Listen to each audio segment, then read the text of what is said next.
But then when I looked up, I saw the Bigfoot creature looking down at me with a ridiculous expression on its face. You know, I'm like, forget about it. How's this guy looking at me like that? But anyways, embarrassed. That's all I can say. Meanwhile, let me pass on the good word about the new Wonky Times.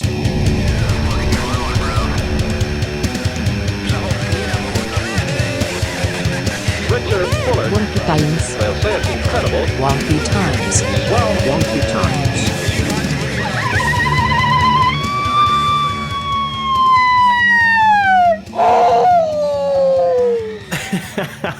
Welcome to this week's show. You hear all that hollering, Robo Brian? What is that? Holy moly, how could I not? What was all of that noise? That was a couple of contestants from last year's Sasquatch Festival and Calling Contest. Yeah, it's a thing, and yeah, we're totally going to talk about it in this episode. But yeah, thanks for joining us. You know, it's me, Matt Sterner, my co-host, Robo Brian. I say it every time, but you know, he's a robot. I mean, I still can't believe I'm best friends with a robot. I mean, I'm just tooting my own horn over here. Where is this horn you speak of? Perhaps it is sprouting underneath that baseball cap you always wear. No, it's just an expression, Brian. So, you know, first, I want to share a voicemail that we got from someone. His name is John. He left a message detailing a recent Bigfoot sighting. Ooh. That's pretty cool. That's very cool. Yeah. John is very cool to leave us a voice message. He's cool. Yeah, let's say it one more time. He's cool. Hey, you know what, Brian? It takes one to know one, because you're cool. You're cool. Cool. Yeah, so, yeah, I mean, I figured it was spam, but you know, heck no. It's actually a great story. Just last week, we announced that we have a phone line, and it's pretty cool that someone called and left a voicemail already. You're cool. Here's John from upstate New York. What is that? I always feel like people in New York say the word upstate. No one else says that, like upstate New Mexico. I've never heard that before. But anyways, here's John. Hey, Matt and Robo Brian, this is John. You know, I've got a crazy story to tell you. So, one day, I decided to take a hike in the woods. You know, I live in upstate New York. So, you know, we got woods all over the place. Anyways, I was walking along. I suddenly heard a loud rustling in the bushes. You know, my heart, it started racing as I imagined all sorts of wild animals that it could have been. You know, it could have been anything. But as I looked closer, I saw a creature emerging from the bushes. I never expected to see this kind of creature before. It had to have been Bigfoot. So I rubbed my eyes, thinking, you know, I must have been seeing things. But the creature, it was still there. And I for sure thought I was going cuckoo for Cocoa Puffs, you know what I mean? But anyways, I couldn't believe my luck. I've always wanted to be a strong believer in Bigfoot, you know, but I never thought I would actually get to see one in real life. So, I pulled out my smartphone, right, to take a photo. It's T-Mobile, you know. I don't know if that's important or not, but maybe it is, yeah. But anyways, right when I was about to take a snapshot of this creature, it sneezed, and it scared the crap out of me, man. I tripped.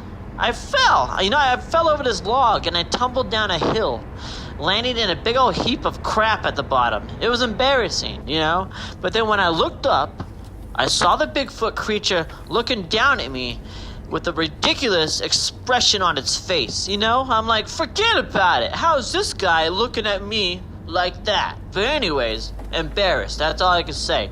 So I tried to brush myself off, stand up, but my foot, it got stuck in a mud puddle. You know, out of all things, it got stuck in mud. So I ended up hopping around on one dang foot, trying to free myself, while the Bigfoot just watched me. I felt like it was laughing at me, you know? It probably was, who knows? But anyways, eventually, I managed to wiggle my foot free. I hobbled back up that dang hill where the creature was still standing. You know, I apologize for making a fool of myself. I don't know why I did that. It just felt like it was the right thing to do. But anyways, this Bigfoot, he just shrugged and offered me a twig to use as a crutch. Weird, right? Anyways, so I took this twig and I hobbled back to civilization, feeling a bit silly, but also I was thrilled as hell. You know, this Bigfoot, he gave me a crutch. It was this little stick. But anyways, from that day on, I've been known as a person who saw Bigfoot and fell down a dang hill. But anyways, thanks for listening. You know, maybe you could share this on your next episode, but if not, it's okay. Don't worry about it. Forget about it. Bye-bye. Okay, man, do you believe that guy, Brian? What is that? I believe it. I mean, I don't know how I couldn't believe him. John sounds like a genuine fellow to me. So yeah, he sent us this voicemail by calling our phone line. It's new. It's a Wonky Times phone line, a wonky line. That number is 520-477-1942. You know, so just leave us a voicemail. We love hearing from you guys. That was pretty fun. Man, what a dude. He's cool, right, Brian? He's cool. We'll get to that Sasquatch calling contest in just a minute, but have you ever seen the Patterson-Gimlin film, Brian? Yes, of course. I believe that was the prerequisite of hanging out with you. Oh, yeah, you're probably right. Well, it's referred to as one of the most famous pieces of footage. You know, a figure walks through the Six Rivers National Forest and briefly turns its head to look at the camera.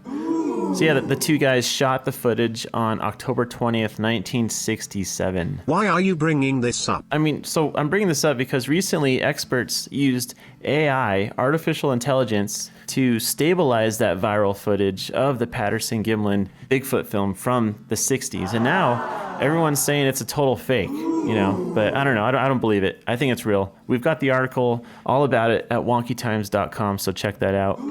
Can we please listen to the Sasquatch calling contest now?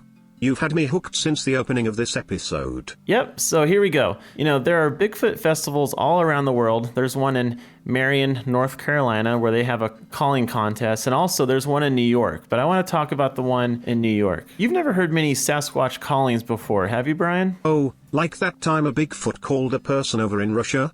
They recorded the whole conversation. No, what? Yeah, take a listen. I have it saved to my internal hard drive. Here it is.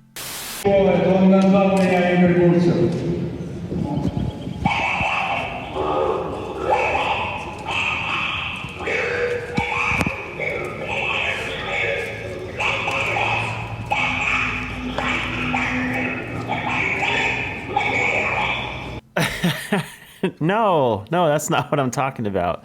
That's actually pretty funny, though, and interesting. During the unbelievable conversation, Igor Burtsev translated the Sasquatch's unique language, which might best be described as a series of annoying squawks and grumbles, and shared insights from the incredible creature. Mostly, he translated the Sasquatch's feelings about poachers and people who pollute its forest habitat.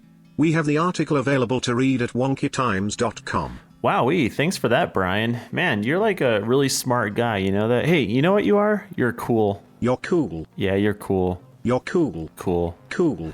Okay. All right, so here we go. There's a Sasquatch festival and calling contest in Whitehall, New York. It's a big festival, and it's happening actually this September. So, you know, start planning. I know you want to go, Brian. I'm always up for a road trip. All I need to do is pack my trusty socket wrench and lubricant. Okay, hey, whatever you need. But anyways, I want to play some clips from last year's calling contest. Are you ready? Hit it, maestro. Okay, so I want your honest opinion. Here's the first one.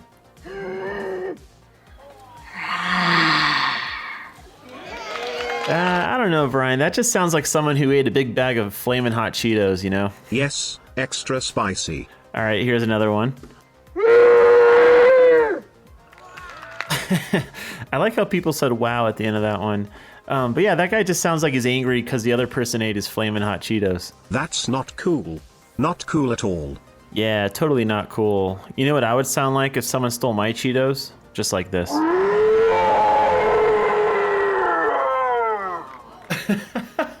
Man, that guy needs to chill. That was a very angry Bigfoot. Yeah, maybe someone stepped on his Bigfoot. Okay, here's another one.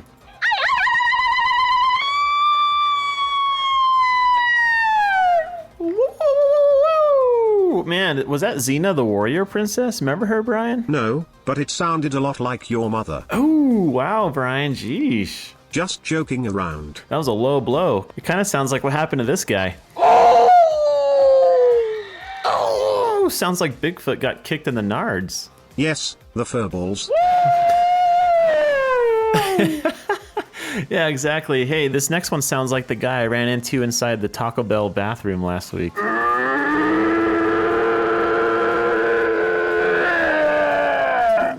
Make it stop. Oh, are you tired of these sounds, Brian? No, I mean that's probably what that person was saying in the Taco Bell restroom. Okay, good, because I have two more. This next one sounds like a dog. Someone get a leash on this thing. Ruff. Oh, wait, there's 2 more now. Sorry, I lied, Brian. Oops. I don't know what to believe anymore. Okay, so this next one sounds like my cousin Charlie after he's had too many Coors Lights.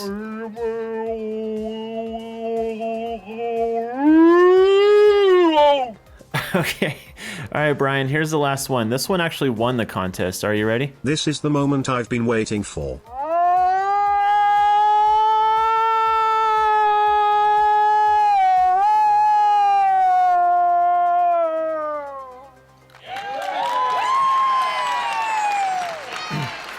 Yeah, I don't know, Brian. I'm not convinced with that last one. I think I prefer the Taco Bell dude over that one. I guess we'll just have to go to this year's contest and see if there's a better one. Hey, that's a good idea. Maybe you can compete. Show me your best Bigfoot call. Okay, here it goes. Oh boy, stop, Brian, stop, please. I don't know what that. I think that's the winner right there. Okay, and on that note, let's end this episode, Brian. If you have seen anything strange, we would love to hear about it. Email us at getwonky@wonkytimes.com for a chance to be featured in an upcoming episode of the Wonky Times podcast. Oh yeah, and don't forget to call us. We have that phone line, the Wonky phone line. It's 520-477-1942. We've also got it in the info section of this podcast, so go down there, give us a call, say something weird, and maybe we'll play it on the next show. Who knows? You could be as cool as John. Cool. Well, that's it. Thanks for getting wonky with us, everybody. It's time for Matt and Robo Brian to get the heck out of here.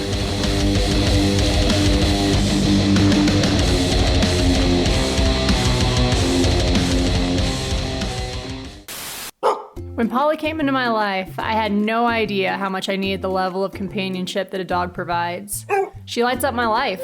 And now, thanks to Matt Sterner and Wonky Pet Portraits, I have this incredible painting of her that celebrates the fun, cool, confident gal that she is. Everyone should have a chance to see their pet through Matt's eyes. So what are you waiting for? Head over to wonkypetportraits.com to turn your pet companion into a real work of art.